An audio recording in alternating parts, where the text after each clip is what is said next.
Well, it's been a while, yes I know, and thank you so much for all the kind words and gestures and well wishes for what has been quite a difficult few weeks. But yeah, I'm back, I feel all right, and I hope you enjoy what I've been up to. So stay tuned and I'll show you exactly what's been happening.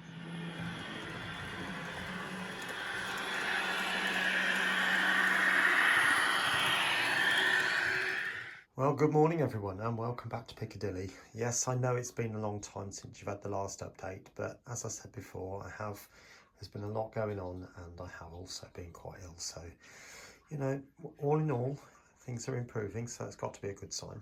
But I have done a little bit, and you can see now, people have been asking about this for a very, very long time.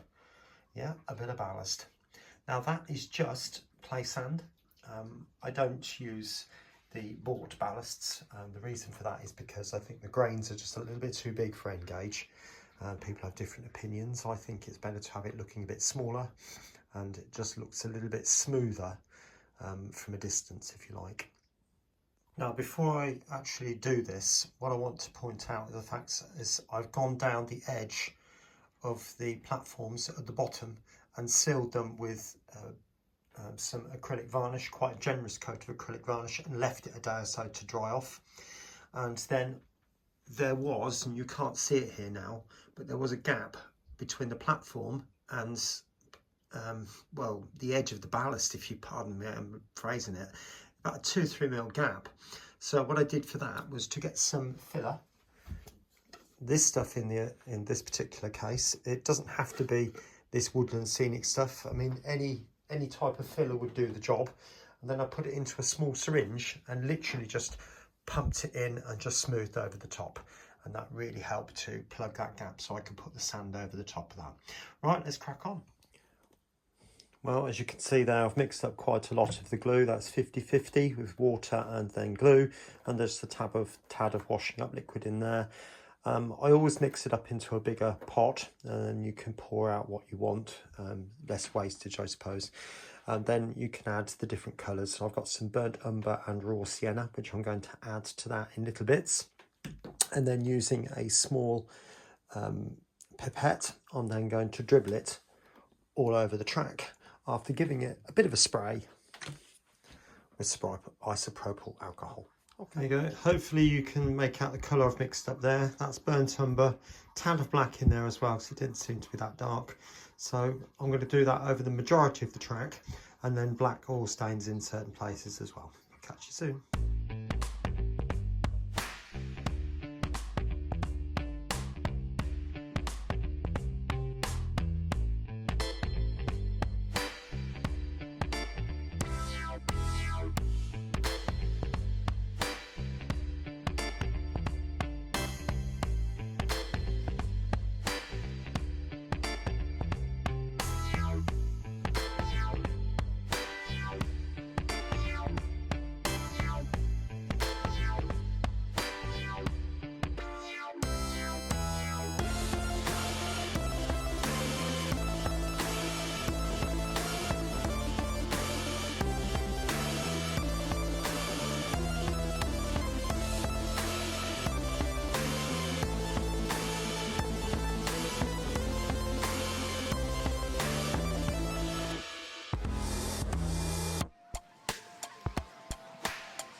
Right, there we go so far.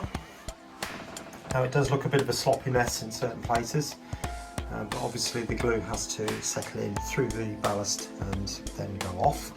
So that just needs to be left now for a little while. You'll probably notice it's varying colours and textures. That's what I'm after. I didn't want it to be all the same. I don't believe the real track is all the same colour, and it's definitely not. If you look carefully in places, certain parts of it are very brown and parts of it are very grey, light grey, dark grey, black, all sorts of colours, shades, tones, and what happens to that part of the track also has an impact to the way it looks. Whether a locomotive sits or stands on it, whether that locomotive drips oil. Steam locomotives do different things as well, so all sorts. Right, the next thing I've mixed up is just black emulsion with just water in it, just thinned it down a little bit. There's still some washing up liquid in there, as you can see. And I'm literally just going to put those over the places where the locomotives would sit, like a bit of an oil stain, if you like.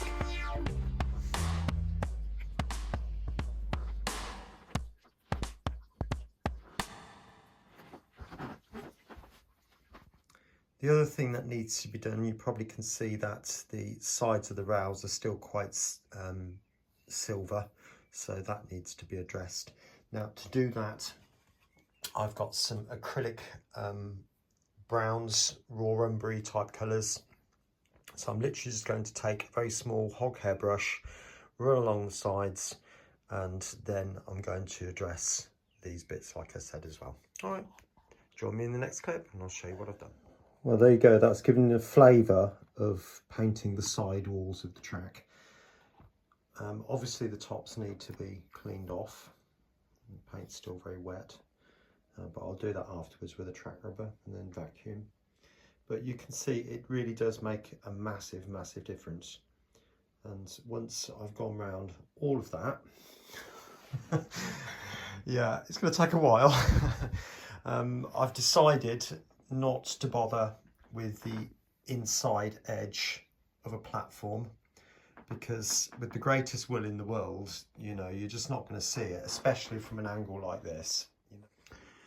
Right, there you go. So you can see now we've got those tracks darkened down and it's all dried off. It's about 2 days later. Now, not happy with it so far.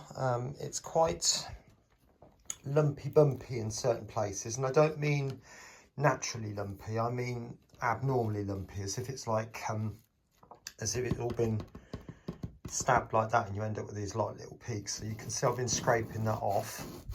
Just use a piece of metal, just use the edge of that bracket and scrape that back, so that will look a bit better. So I need to do the same down here a little bit, just a tiny bit, not too much. Now these bits here I'm quite happy with, because that would, you'd end up with natural lumps. It's when it doesn't look quite natural, if that makes any sense. So just looking at the texture for the time being, everything else seems to be okay at the moment. I mean, I'll probably spot something glaring after I finish this clip, but that's the way it goes sometimes. Now, the other thing that is immediately obvious, it looks diseased at the minute. We've got dramatic lights and very dark blacks. Now, I want the darks, and I quite like this sort of browny, textury type colour. Now, this bit here with the textures doesn't look too bad. I think on camera it looks a bit more dramatic than it actually is. But here we've got almost quite pale next to almost quite dark. Now, if I was doing a drawing, or somebody was doing a drawing, I would advocate that. But I think we're going a bit too dramatic. So I'm either going to take some liquefied paint and put it on with a brush, which might be the easiest, to be honest, and just dab the paint literally over the top, quite thin down. And so it's a bit like cream, thin single cream, that type of thing. So it will literally soak into the surface, but give it enough, it's got enough opacity to cover, but at the same time not to have it too thick, because I don't want it sitting on the top of the surface either, which would be a bit of a disaster too. So, and not only that, what possessed me to put concrete sleepers down here, I've no idea, but that's the way it is. I'm not going to rip the track up for that. So I need to darken down all those bits as well. Just a bit, not massively, but I don't want it quite so vivid, let's put it like that. So there's a bit of light flicker, but yeah, so there's that to sort out. Still got to ballast over there, and possibly 13, 14, we'll see. Just not had the time at the moment. Back to work now, and well, I'm sure like many jobs, it sort of takes over a bit, doesn't it, and sort of becomes quite involved, and yeah. All right, so anyway, I'll join me in the next clip, and hopefully I'll have had some of this resolved. All right, speak soon. All right, welcome back. Now, just before I show you the layout as it is, I have done 1 or 2 more bits since the last clip, but I wanted to start fitting some of these. If I zoom you in, hopefully you might be able to make out what that is. They've started to appear on the side of the platform walls, so you can see them if you're on the opposite platform. And I've noticed on a recent video that Manchester Piccadilly does have these now.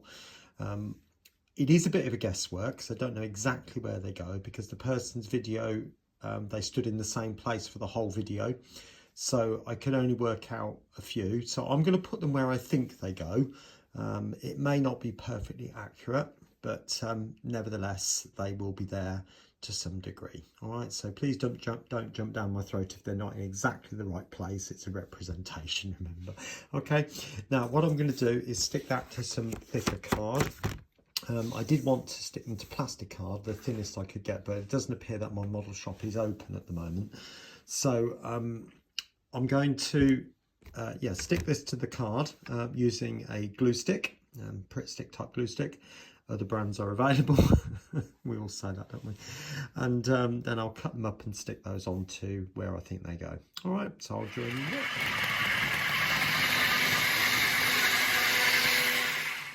Well, there you go. That's one of them in place. Zoomed in quite close there, and the image is a little bit on the washed out side, but hopefully you can make out the warning: do not trespass on the railway, penalty £1,000, keep off the track. Anyway, it's time to show you the rest of the layout. Well, there it is. As you can see, the whole station has now been ballasted. I'll go over slowly. And you can see at the ends of the platforms in varying places as well. I've also put a little bit of greenery, which is flock. It's not static grass. I've just got this thing about engage and static grass, and I do tend to wonder if it's actually worth it, but because you can't really see it, that's the point. Even 2mm is a foot high in reality, but you can't barely see 2mm.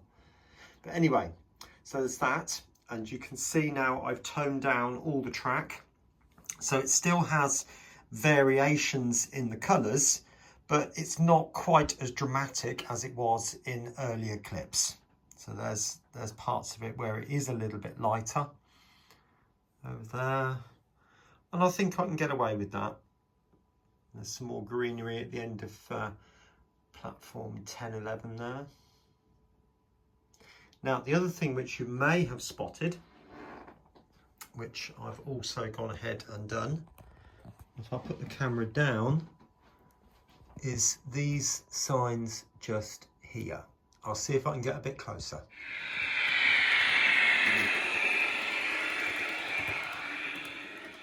They are. You can see them a bit better. Now, they've been glued on with PVA, so you can still see white glue marks. Like for example there, that does look horrendous at the moment, but the glue will dry clear, obviously. All right, so I've put them all in sort of rows across the platform, so they're in similar places both sides of each platform. And you know, I've guessed I'm not going to be removing them if they are in the wrong places, so that's where they'll end up. All right, but I saw a video about trains at Manchester Piccadilly, which was a couple of weeks old, and I thought, oh, what's that? And so I took the opportunity to put them on. Now, you may have noticed I've not put them down this far side of platform 14, and varying places, if I take you back, I've not put them at the end of platform 8, I think that is. 9, sorry, 9. I've not put any up there purely because a person can only go as far as to here, and they can see that one and they don't really need to see another one over there. So I've not put it on, but if there is another one there and somebody can tell me if there's another one at the very end of platform 9, just say, and I'll pop one on. Similarly, at the end of platforms 5.